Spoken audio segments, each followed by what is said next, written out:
katılıyor musunuz bu görüşlere? Fazıl Bey, farklı bir yanaşmanız var mı? Mustafa Bey, izleyicilerden hayiş edirəm, beğenip paylaşsınlar efiri, yorumlara yazsınlar ki dostlarımız da koşulsun efire, daha çok bakıcımız, izleyicimiz olsun. Birinci, Evet. bizim efirden istifade ederek Kürdistan Türklerine başsağlığı verirəm Mustafa Bey. Bizim bir tələbə kızımız, Kürdistanlı tələbə, Tiflis Üniversitesi'nde okuyan bir genç kızımız suda boğulmuştu Kürt çayında. Onu bile bilmirdi ki bu boğulmuş mu yoksa neye gitmişti, nasıl olmuştu bu hadise. Ama dün artık taptılar, demeli onun cansız bedenini taptılar. Əfsuslar olsun ki 40 gün normal bir axtarış aparmadı Gürcistan hakimiyyəti. Bu bizi biraz üzdü. Bakmayaraq ki son birkaç ayda birkaç tane demeli arabalar suya düştü ve heyli ölenler oldu. Bu Kürdistan'da tarihen böyle şeyler olmurdu bizde. Çünkü çay Tiflis'in içerisinden geçir. Tarihen ben hiç eşitmemişim ki böyle kısa bir zamanda bu kadar araba, bu kadar adam sudan boğuluyorlar. Ama arabalar düştükte onu tez tapırdılar, çıkarırdılar. Ama bizim Türk balamız 40 güne kadar için düştü suda, onu aktarmadılar normal. Ben de bir post yazdım Facebook sayfamda ki Kürdistan hakimiyyətinin bize bizim kızımıza olan münasibətiyle bizim özümüze olan, kendimize olan münasibətidir. Yani bu aile seçilik, diskriminasiya kimi bunu qiymətləndirdik. Kürdistana borç alıya başsağlığı verirəm ve son qəmimiz olsun deyirəm. Mustafa Bey kaldı komutanın dediklerine. Felsefede böyle bir kanun var Mustafa Bey, demeli. Mekan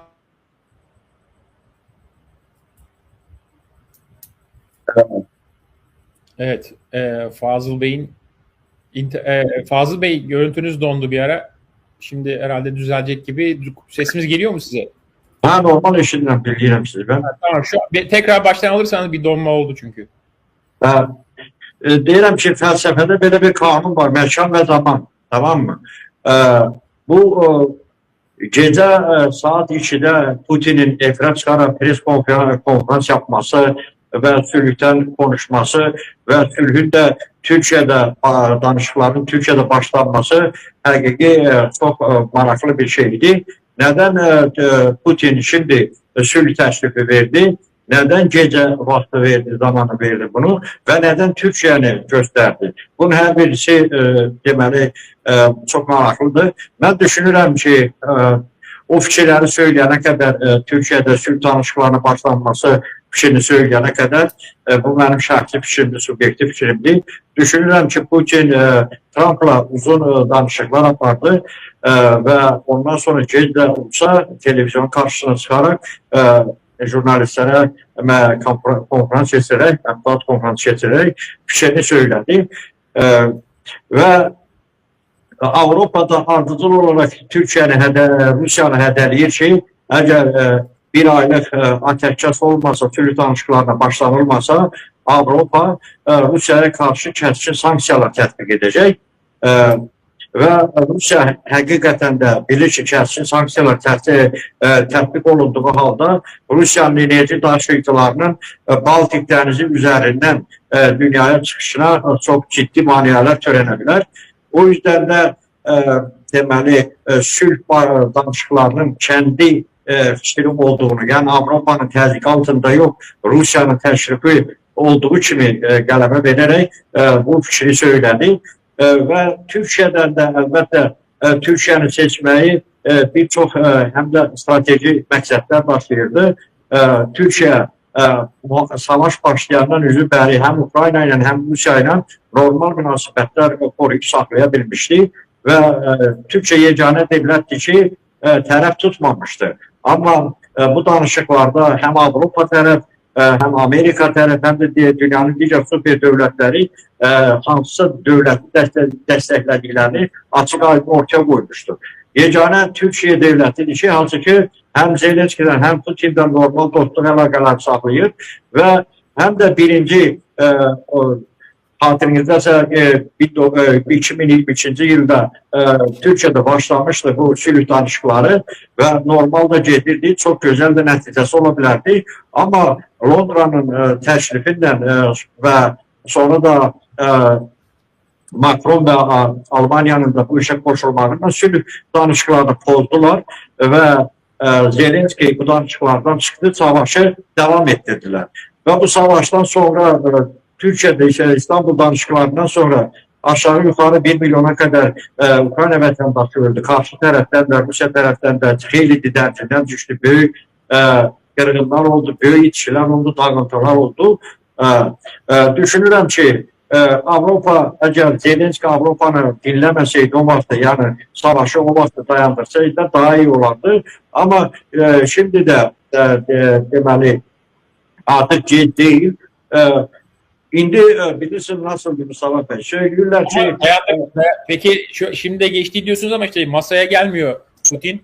Nasıl olacak? Bilir misin nasıldı? Yani bu masaya gelse bile Putin bu tarafa otursa Zelenski'den %100, yani bu hiçbir neticede veresi değil Mustafa Bey.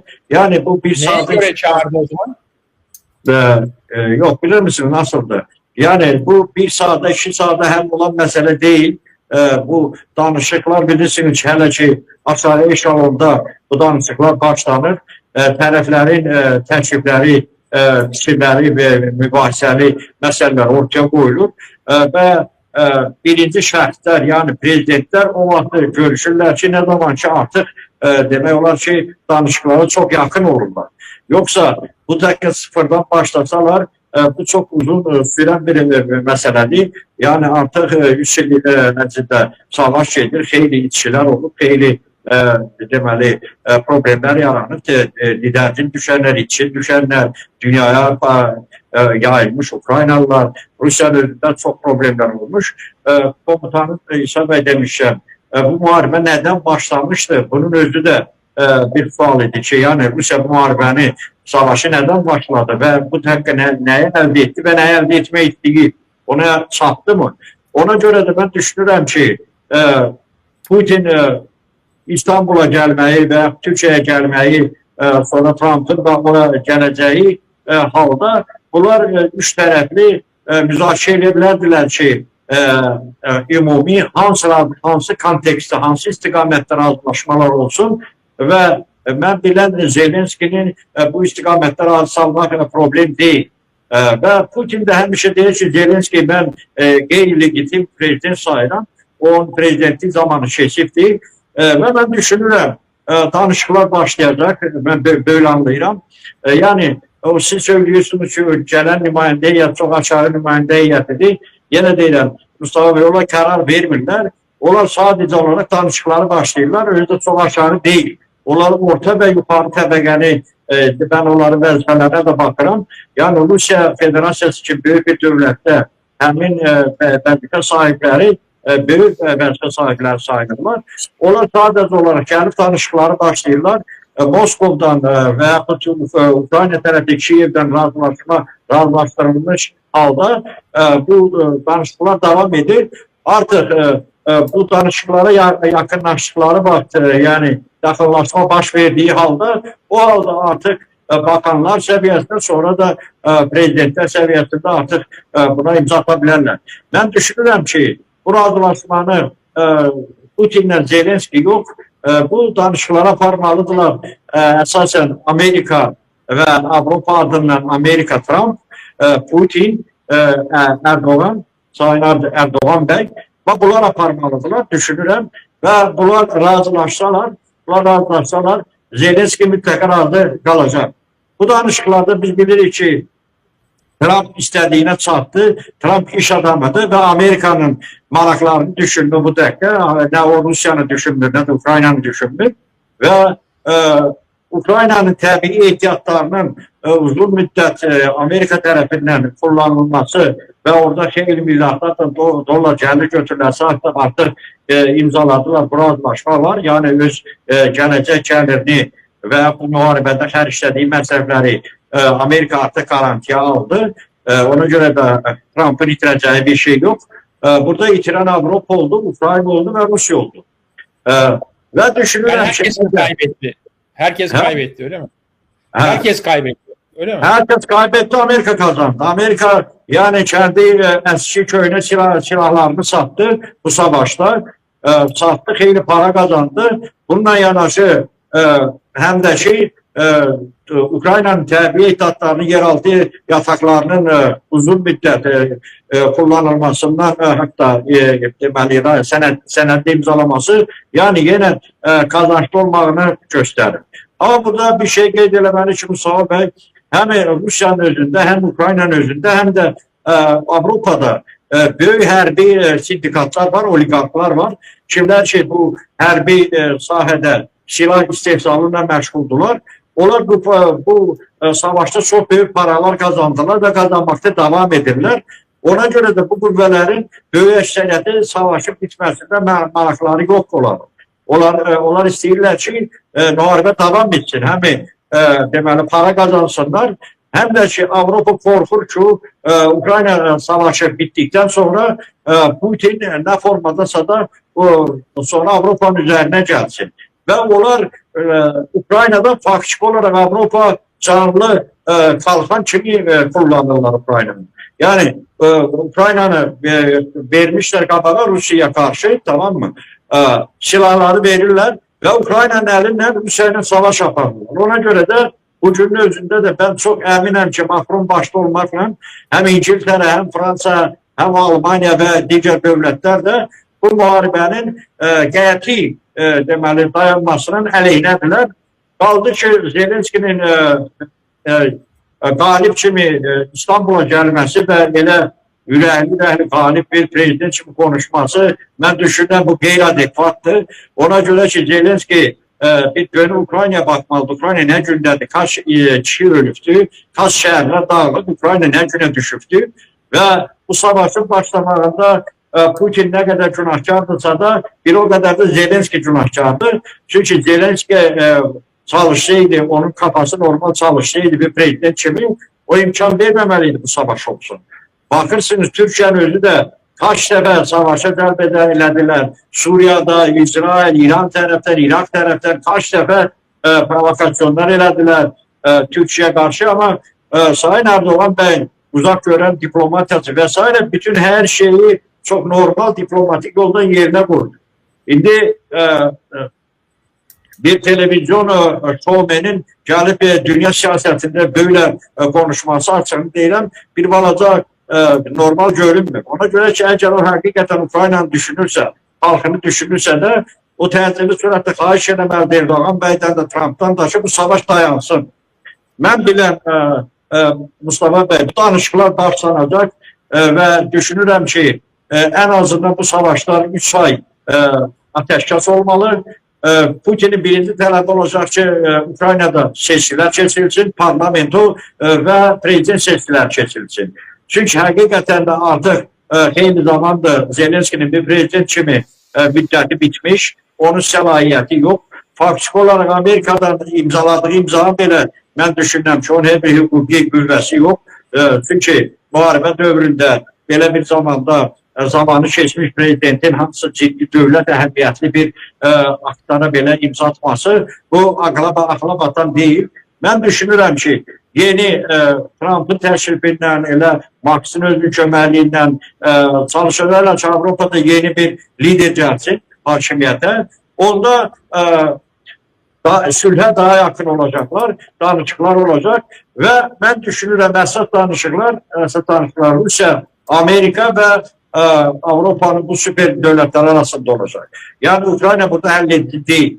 Yani o devletler Ukrayna arkasından çəkilsələr, bu açıq-açığına hamıya bəllidir ki, Ukrayna bir kaç yıl içerisinde məğlub olabilir. Ama ben düşünürəm ki, Rusya'da başka yolu yok.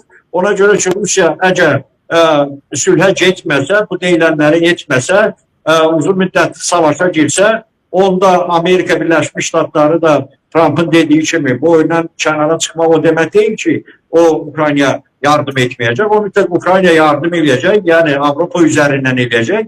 Avrupa silah satacak, Avrupa'da hemen silah verecekler Ukrayna'ya ve Ukrayna'da o silahları Rusya karşı kullanacak ve Rusya için çok çətin olacak.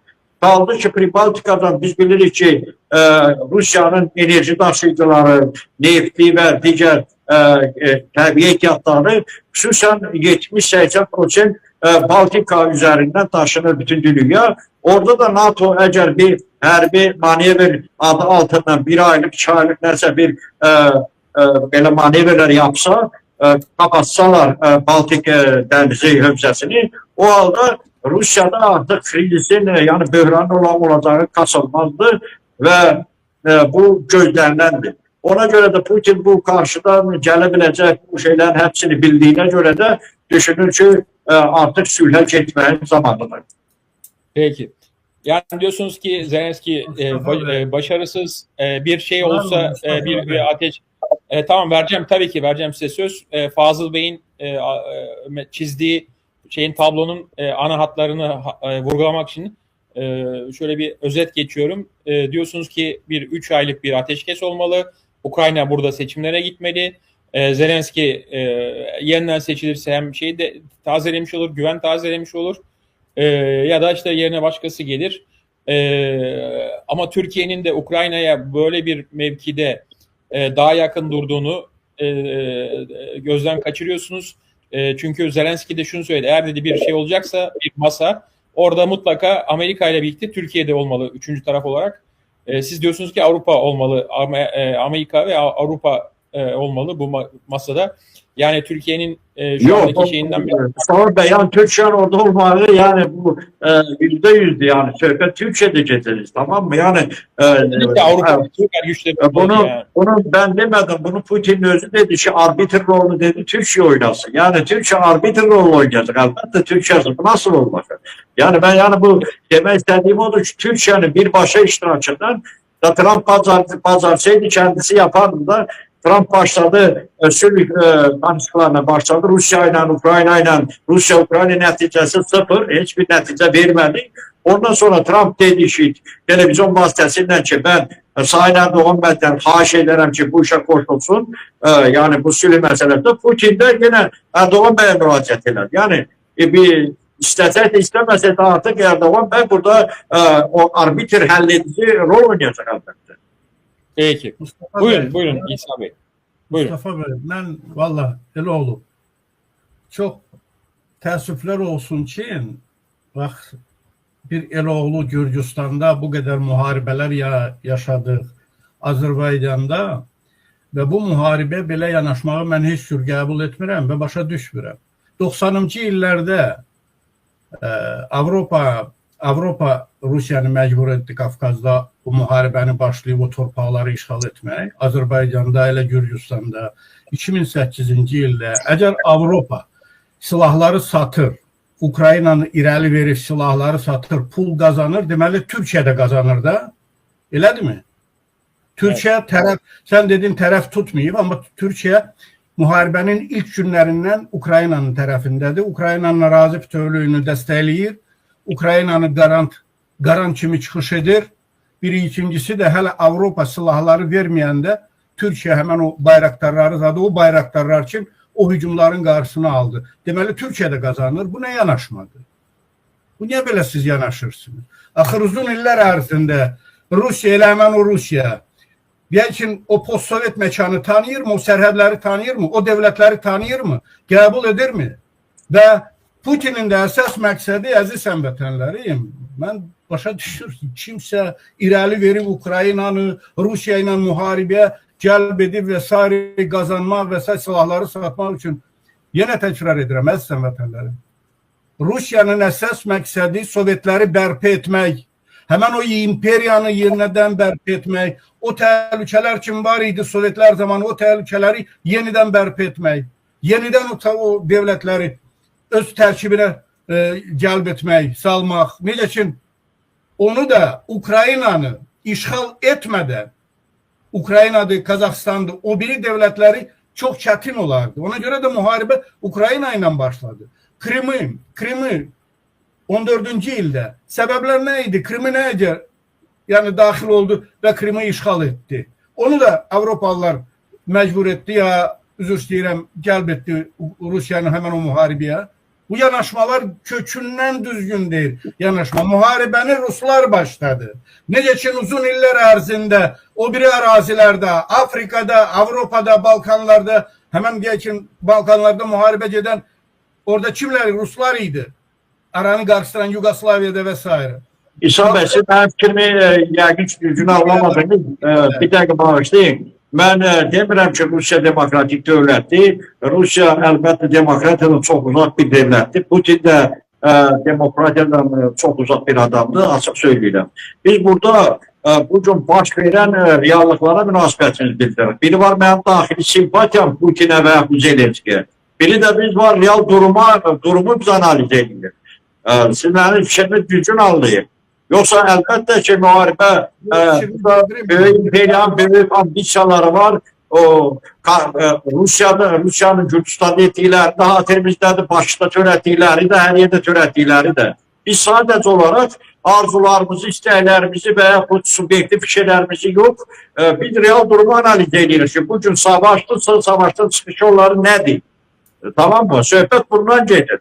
Yoxsa ki, Rusiyanın və Putinin mələk olduğunu mən demirəm ki, bunu dünya bilir ki, bu Rusiya hangi bir dövlətdir və Putinin pozisiyasında nədir, onu dünya bilir. Zelenski müharibəni başlamadı. Müharibəni Rusiya başladı. Rusiya daxil olarak Buça'da... Şöyle bir durum var. Bir izleyicimiz de hatırlatmıştı. Dada Rumuzlu demiş ki Rusya'nın Ukrayna'ya hücumu Zelenski'den önce başladı. Yani Zelenski daha yokken... 14. ildə Krımı işgal eden hələ Zelenski yox idi.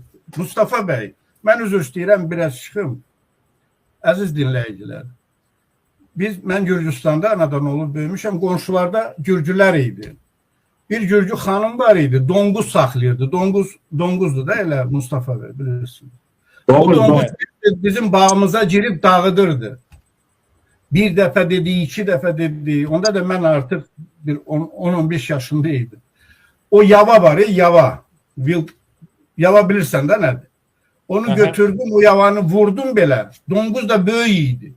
O yava elə qaldı belə, belində qışqıra qaçdı, getdi. Daha o donquz bir də gəlmədi. Rusun burnu qırılmasa, Rus məhv edilməsə, Rus dağılmasa, o heç vaxt bu müharibələrə son qoymaz, əziz həmvətənlərim. Rusiya yaşamaq üçün, öz tərkibini saxlamaq üçün mütləq bu müharibələrə cəlb olunmalıdır. Bu müharibələr o biri xalqları cəlb etməlidir. O biri əraziləri, xüsusən də Ukraynadır, Qazaxstandır, Türk dövlətləri mütləq öz tərkibinə salmalıdır. Rusiya bunsuz yaşamaz. Mümkün deyil, öz tərkibində saxlaya bilməz. Ona görə də 90-cı illərdə Kafkazda o müharibələri başladı. Rusiya, siz